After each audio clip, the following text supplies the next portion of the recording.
Sir David Beckham for services to sport and to charity.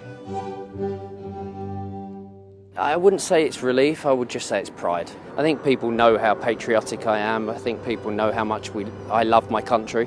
When you have a voice, you can make change, and it's lucky that I get to work with so many amazing children, and you want to make change for them. You had a good chat in there. We did. With the King. So can you tell us what you were talking about? Well, actually, he was admiring my suit, and I actually said he was the inspiration. Funnily enough, I looked at old pictures of him in his younger years, and because I know how elegant he dresses, and I just thought it was quite important for me to get it right. And my wife made the suit, so I was very lucky. Many, many congratulations. I have to ask what the 14-year-old lad who signed for Man U would make of all of this. Oh my goodness. I've held it together up until now, so that question's quite a difficult one. But I think that, you know, being an East London boy, you know, growing up in Leytonstone, moving to Manchester, and now stood here at Windsor Castle with His Majesty the King, giving me a knighthood is something that I could never have imagined happening to me. You know, my dream as a young boy was always to become a professional footballer, play for Manchester United and represent my country, and luckily enough I got to do that. But you know, everything else that has come with, you know, my career and what I've done, and obviously the philanthropic work that I do, you know, I think that that's what's special about today. It's not just because of my sport, it's because of the philanthropic work that I've done from a very early age. I think I was talking about it last night with my parents, that I think I started, you know, charity work when I was 15, 16 at Manchester United, and then obviously went on to, you know, become UNICEF ambassador and working for the Royal Foundation and, you know, the King's Foundation and Malaria No More and the Armed Forces. So, you know, I've been very lucky to work for very important charities around the world. And, you know, I think one of the things that I recognised when I was very young is, you know, because I had a successful career, I was able to implement change with the things that I said and the things that I got involved in. And I think that's why the charity work that I do is so important to me. But, you know, the 14-year-old boy from East London standing here in the castle with His Majesty the King, it's a very proud moment for me and my family.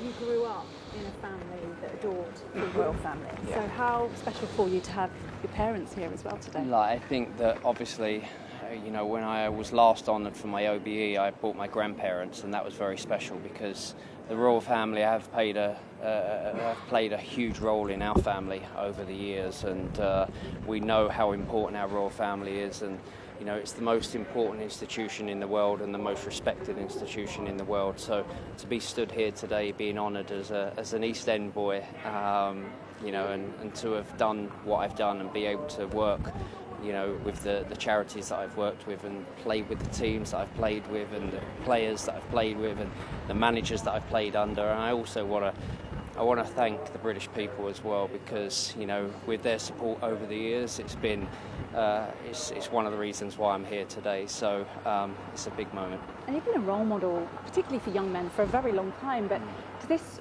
almost make it more, you know, make it more of a role model now that you've got this honour? Like, I think someone just asked me a question about is it time to slow down and is there any more to do? And actually, no, it's time to, you know, put a bit more in and do a lot more, because, you know, my work with the charities that I work with, unfortunately, will never end, because, you know, we're trying to, you know, secure children's futures and their safety around the world. And unfortunately, there's always a crisis and there's always something that's happening. So my work with charities will never end.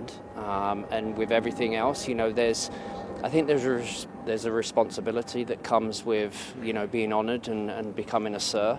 But I've already known that responsibility for a long time, for a number of years. I think that when I became a professional footballer, when I became England captain, you know, when I became a father, when I became a husband, you know, the responsibilities change and they get bigger. And I understand those responsibilities, but, you know, today is a moment to kind of reflect, and I very rarely reflect on my past career and the things that I've done. But I think I will take today and savour this moment because it's a very special moment. And you had a little pop at Victoria in the documentary for never having designed something for you. I know, I know. Look at. I know it's very good. And one of the King's comments were, you know, wow, that's a beautiful suit. So I didn't get the opportunity to say my wife made it, and I'm sure she'll make you one.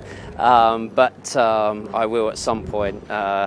You know, I will make that point. But yeah, it's a very special moment, and obviously to have Victoria here and my mum and dad, and you know, it's a very proud day for them. There's been years and years of speculation and rumour, you know, if, when will this happen? There must be a bit of relief as well as all the pride that you're feeling. I wouldn't say it's relief, I would just say it's pride. You know, I think people have talked about it for a number of years, and I always felt so lucky to have, you know, the honour that I already had with the OBE, and I do feel, you know, very lucky to have that. But obviously to be recognised now as a Sir, you know, it's very special. But there's not really relief. It's just I couldn't be prouder, because I think people know how patriotic I am. I think people know how much I love my country. I've always made that point. I've always said how important the monarchy has been, you know, to our family over the years. And like I said, I'm lucky enough to travel around the world and go to different places around the world, and everywhere I go, all people want to talk about is our monarchy and how great they are and how respected they are. So, you know, it makes me very proud, and I've always flown our flag wherever I've lived, wherever I've gone, and I'll continue to do that. How are you going to celebrate? Are you sticking around, or have you got to rush back to the bees and the chickens? Oh no, the chickens and the bees are okay for a few days, so I'll take today. We'll have a nice lunch with my parents and my kids, and then maybe a nice dinner tonight. Your life has already been so multifaceted. Is there anything that you haven't yet explored that you might like to? Politics, maybe? Your senior leadership in England football? I mean, I've always stayed away from politics. I continue to stay away from it because I think there's more equipped people, maybe, that can do and make those decisions. But you know, like I said, you know, there's a lot more to do and a lot more things that I want to be involved in and make changes with, because I think that's one of the things that I said earlier. Is I realised very early on, quite a young age, that, you know, people listen to me, and people listen to me because of my career and the things and the teams that I've played for, and when you have a voice, you can make change, and it's lucky that I get to work with so many amazing children, and you want to make change for them.